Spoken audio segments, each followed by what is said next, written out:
and in today's video, we're actually going to cover probably my favorite force. I just get so excited about it. My favorite force called the Rollover force, which is useful in countless card tricks and everything to that nature. It's just a very, very fun, versatile force to use.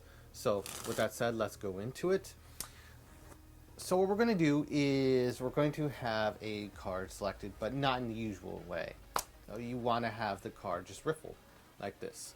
And unlike the other ones you've seen, we're just going to simply riffle, no breaks, and they can tell me when to stop whenever they like.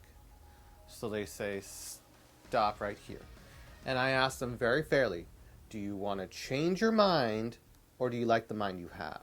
And let them think about it for a second. And they go, I like the mind I have. I go, oh, that's great. That's so great.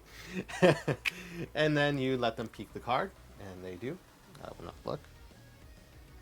Okay, hopefully it comes into frame. There you go. And then it can be tossed back whenever.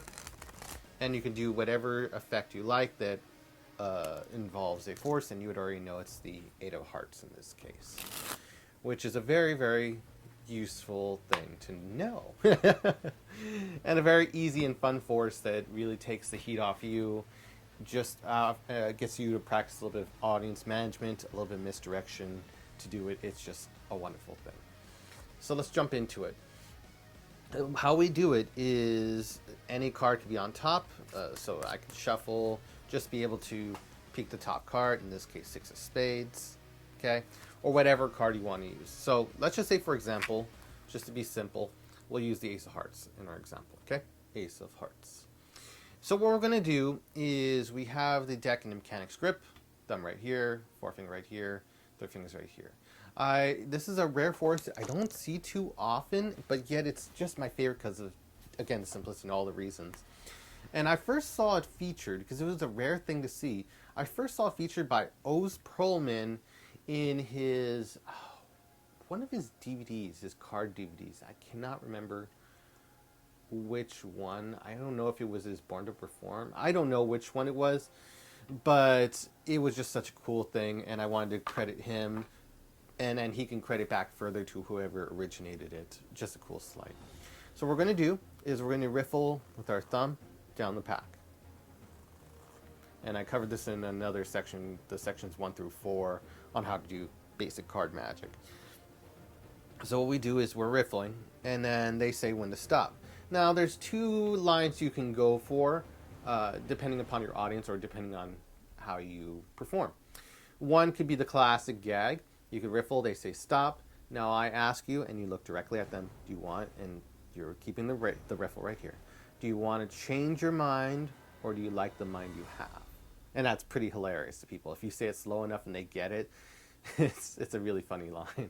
And then you can continue on from there. The other line you can do is riffle and then tell them to stop. They say stop. And you could be extra fair. You do want me to riffle down further, roll it back, restart. What would you like? And they go, no, right there. They know what's up, which is cool. And they're right there, and you can be very specific. And then you can clarify by looking directly at them. That leads up to the moment of where you do the correction. But it just, the misdirection is, okay, I just want to be fair. And you're looking up at them as you say this. You're not looking down the cards. Okay. Now, in either case, the next action is the following. We have right here. We drop.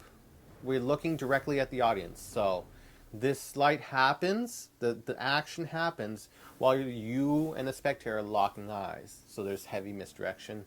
And then the rest of the audience is wondering what is happening here. So there's very little heat here and with the motion that's happening. Okay? They're just thinking, oh, he's just continuing the process of handing the card as fair as it can be. So what happens is during this action that's misdirected again, if it isn't, you can get caught. The pack drops, okay? The pack where the break happened, where it was at the break, drops, okay?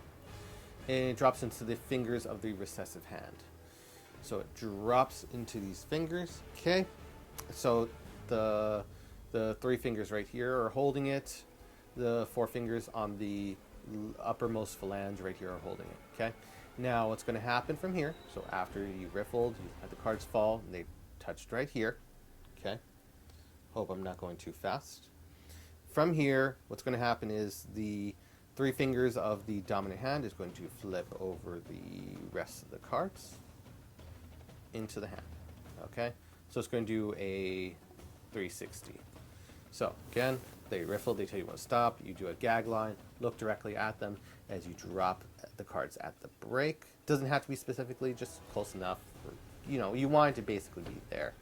Okay, and then it hits the fingers, and then you keep on flipping over.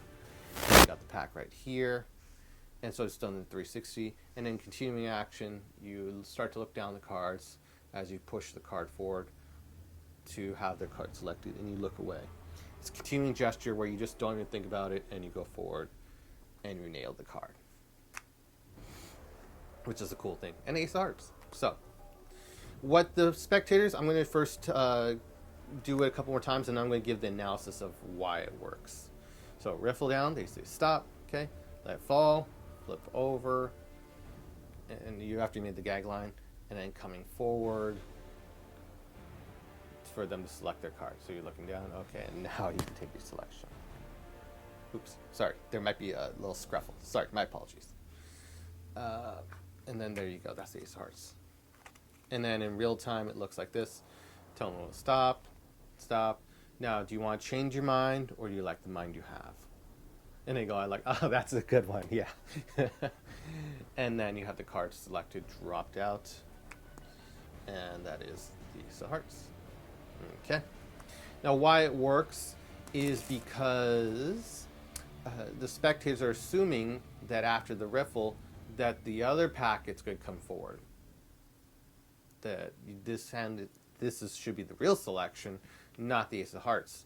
But because of continued action, and because they had to look up at you, losing the orientation of which packet is which, coming forward, it seems like a fair action, especially since you're getting to laugh, it's funny, no one cares, no one's looking. It just seems like it's above board. It's like a semi-action of trust, which is hilarious. But what can you do? It's a rare moment where the brain just flips and just accepts it. It's fun, especially with the misdirection. It's so great. I get away with it, yay! So riffle, they tell you when to stop, a little bit after, a little bit before, right there, right there. Okay, I just wanted to be fair with you the whole way through. I'm addressing it as a misdirect. Push forward, thumb off the card, or hand it to them, whichever, and they can peek the card, forced it. And this can be used for a myriad of different effects. If you want to do card to impossible location, you can reveal it elsewhere. You say, hey, I'm going to riffle. You can control one little idea for this force. It's just, I mean, with all forces in general. You can place the card in the pack, control it to, let's say, the top. You can do a riffle and say, it jumped. And not only that, here, check over there if you can. And then, like, under the mirror, you have a second one pasted over there. And during this time, you can actually just, while the whole audience is looking over there, misdirection, you can palm off or ditch the real ace of hearts to your pocket. And then, so you can clean up. They're looking, they react, they're all amazed. And then from there, you know, the spectators will naturally want to be inquisitive and check the deck. Say new ace of hearts. Whoa, it really did happen. Cool. And it's similar to like Chicago Surprise or something to that nature. So that's just a fun effect you can really play with. So cool. Just so fun. And like there'll be many more forces I'll teach that I use for different occasions and stuff to that nature, but just nothing makes me smile more than just being able to force the top card in a more casual, funny manner without having to think about it. Tell them to stop. Do you want to change your mind? Do you like the mind you have? They say, I don't know. And they're just laughing. And they're like, okay, whatever, take your card. And you hit it every time. It's just the greatest thing to me. So with that said, I hope everyone's having a wonderful day. This is the Rollover force I first saw performed with Otis Perlman. Hope it is useful to you as it is currently to me. And see everyone in the next video.